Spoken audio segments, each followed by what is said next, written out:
Ini pakai gula. Gula merah itu belum. Oh, ada yang murni. Ada yang murni. Ini murni. Air kelapa. Ya. Dikit. Oh gitu. Enak betul. Dikasih gula merahnya sedikit aja tuh campur air kelapa. Tambahin air lagi. Enak campur yang pakai gula merah sedikit.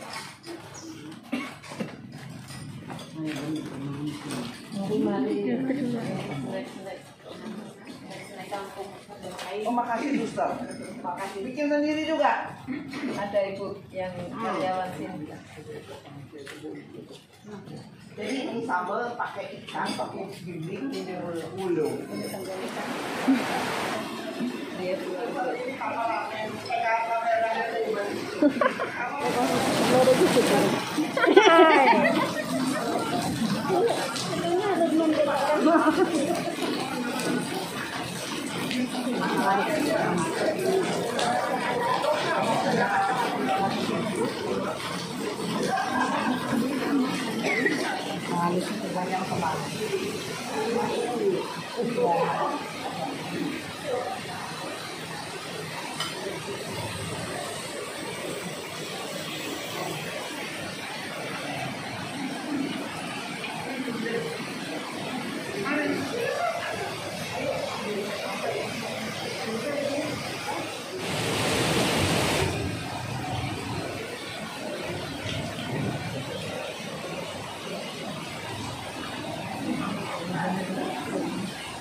Ibu Iren, Dokter Irene dari Jakarta. Ada 2 misi beliau ini mengunjungi rumah sakit Katolik, termasuk 2 bapak ibu di Caritas sudah pernah berkunjung akan bersama lagi. Dan beliau berangkat ini dari satu komunitas, bukan komunitas umum, komunitas apa ini perkenalan ibu silakan. Baik, suster yang dikasihi Tuhan. Terima kasih untuk penerimaannya yang luar biasa. Ya, saya sangat senang melihat begitu banyak suster berkumpul di satu tempat dan semua dengan wajah tersenyum, seperti darah Yesus yang tuntas. Iya, ya. Baik, suster. Izinkan perkenalkan kami. Kami ini dari komunitas yang bernama Komunitas Bakti Kasih Kemanusiaan yang berdiri sejak tahun 2001 lahirnya di hari Valentine Day ya, 15 Februari tahun 2001. Tetapi kami ini adalah komunitas awam, imam, dan religius misioner yang mempersatukan kami di antara kaum awam dengan kaum imam dan religius yang bergabung dalam komunitas itu adalah semangat misioner. Bahwa kami merasa terpanggil dan juga oleh karena rahmat baptisan, kami adalah misionaris, kita semua adalah misionaris. Nah, untuk mewujud nyatakan iman dalam perbuatan, kami ini tanpa mengerti, tanpa pendidikan sebelumnya, tiba-tiba kami diputus. Ya pasti yang misionaris agung kan kita tahu semua, itu kan Tuhan Yesus ya, misionaris agung. Pasti Tuhan Yesus yang punya rancangan dan rencana. Di tahun 2000 akhir, tanggal 17 sampai 31 Desember tahun 2000, ternyata komunitas awal dari yang belum punya nama asalnya pergi diputus ke Atambua. Tahun 2000, kita semua tahu pada saat itu tahun 99 baru saja referendum. Jadi ada 300.000 pengungsi di Atambua sampai Kupang. tempat itu Tuhan mengutus kami. Waktu itu perjalanan perdana tahun 2000, 10 orang. 1 pastor, 2 dokter, yaitu saya dan suami. Kemudian 7 orang awam lainnya yang ikut serta dalam perjalanan. Nah, pengalaman perjalanan pertama di Atambua itu membuat saya menjadi seolah-olah melihat dunia baru. Saya merasa sepertinya saya tidak lagi berpijak dengan kaki di atas bumi, tetapi kepala saya di bawah, melihat sesuatu itu baru dan membingungkan. Mengapa? Karena saya belum pernah melihat sebelumnya ada kemiskinan dan penderitaan massal. Semua orang miskin, semua orang menderita karena Atambua sendiri adalah daerah yang terpencil, tertinggal, terlupakan di tahun 2000.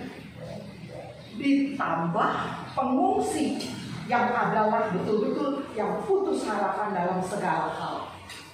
Lari dari Timor Leste, disertai apa? Tembakan-tembakan, dan keluarga ada yang terbunuh, ada yang mereka juga terpisah dari keluarga dan meninggalkan kampung, harta benda hanya dengan baju 1 potong di badan, lari di kegelapan malam.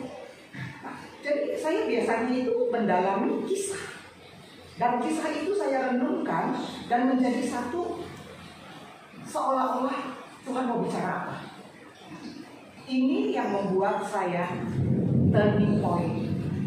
Dari seorang dokter yang penuh ambisi, karier, dan lain sebagainya. Saya berpendidikan dulu waktu SMA di Santa Ursula, Jakarta. Ursulin. Kemudian lulus SMA, nanti ketahuan usia saya. Lulus SMA tahun 72. Oh, jadi bisa tahu. Ya, 72 lulus SMA. Tahun 73 saya berangkat ke Jerman, sekolah kedokteran, dan lanjut sampai training berikutnya, postgraduate training. Ya, 13 tahun saya tinggal di Jerman. Pulang ke Indonesia menjadi dokter di Angkatan Laut. Dipindah ke Surabaya, dari Jakarta pindah ke Surabaya. Nah, setelah itu ada lagi jeda-jeda di dalam kehidupan ini, tetapi intinya bahwa saya adalah seorang yang sangat bekerja keras dan cepat, dan semua itu saya lihat pasti bisa. Pendidikan Jerman itu seperti itu, nggak pernah mau kalah, jadi pasti bisa. Nah, tapi waktu itu bisanya itu bersandar pada kekuatan sendiri. Saya sebagai orang Katolik dibaptis ketika usia 16, waktu SMA 2. Jadi ketika baru 1 tahun dibaptis, sudah pergi ke Jerman. Dan akhirnya hidup sangat sekuler, karena kekatolikannya belum mendarah daging. Jadi, tapi mantap kalau bilang agama apa? Katolik. Padahal kalau di Jerman nggak ada orang pernah bertanya agama apa, itu hanya ada di Indonesia. Nggak pernah ada orang bertanya, ya susah di sana agamamu apa? Itu urusan pribadi antara engkau dengan Tuhan, kan gitu. Nah, udah. Akhirnya di tahun 2000 itu kami pergi ke Atambua, dan itulah turning point pertama kali melihat penderitaan massal. Dan pulang dari Atambua kami duduk bersama, yaitu pendirinya waktu itu dari komunitas ini itu adalah saya, kemudian pastor yang duduk direktur nasional dari Karya Kepausan Indonesia, Pastor Eri Ponoban dari Manado. Terus satu lagi ketua dari GPIC OFM, Pastor Peter Aman, yang baru meninggal karena COVID tahun ini, awal tahun ini. Kemudian ada beberapa lagi suster dari komisi ini migran dan perantau, suster PK Putri Kasih. Kemudian ada lagi pastor dari GPIC SPB, Pater Norbert Betan, udah juga almarhum. Kemudian ada satu ibu lagi awam, juga dari Sekami KAC. Nah, itu kami adalah pendiri, tetapi setelah didirikan hanya 3 yang aktif, yaitu saya, Pastor Eri, dengan Pastor Peter Aman. Dan sejak itu kelompok bakti atau komunitas bakti kasih kemanusiaan ini selalu berjalan berkeliling keluar masuk dari desa ke desa, kampung ke kampung, pulau ke pulau. Sehingga di tahun lalu, sebelum pandemi, kami menyelesaikan perjalanan ke 37 keuskupan yang ada di Indonesia. Ke semua, dari Sabang sampai Merauke. Setelah itu pandemi datang, kami duduk manis di Jakarta. Karena tidak bisa lagi membuat kerumunan. Biasanya kan kalau kami datang, ratusan orang datang untuk datang berobat di kampung-kampung. Ya, pengobatan massal. Kemudian bina iman anak dan remaja, terus ada banyak kegiatan lainnya. Tapi setelah pandemi tidak bisa kami duduk diam di rumah, tapi Tuhan ternyata punya rencana lain.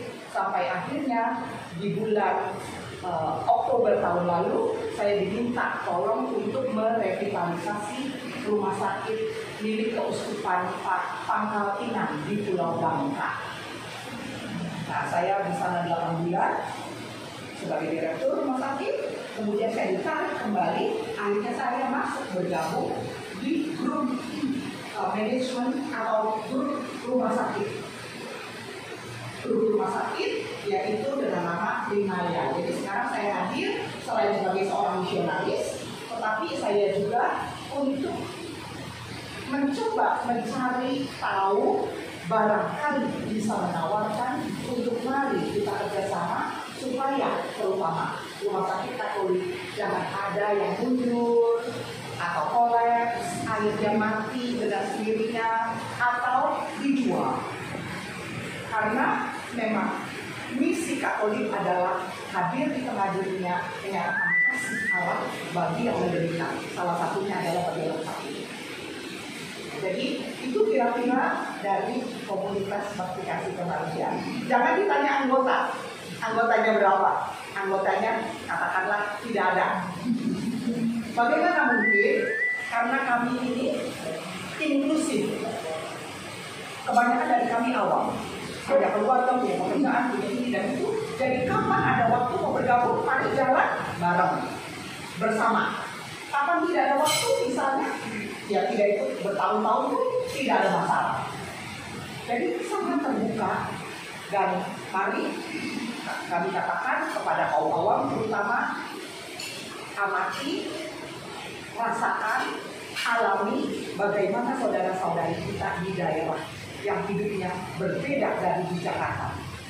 Itu aja. Semoga Roh Kudus yang menggerakkan bahwa ada kepedulian, ada bela rasa. Kalau tidak, orang-orang di Jakarta mungkin tidak pernah merasa puas dalam hidup, selalu merasa kurang. Itu kecenderungan dunia, ya kan? Mencari, mengejar harta benda dunia. Jadi ini gerakan ini sekarang sudah 21 tahun, tapi ya itu kami kecil terus, tidak pernah besar. Tapi mohon doanya, semoga suster-suster ADN sisipkan satu doa untuk gerakan komunitas misionaris awam ini. Terima kasih.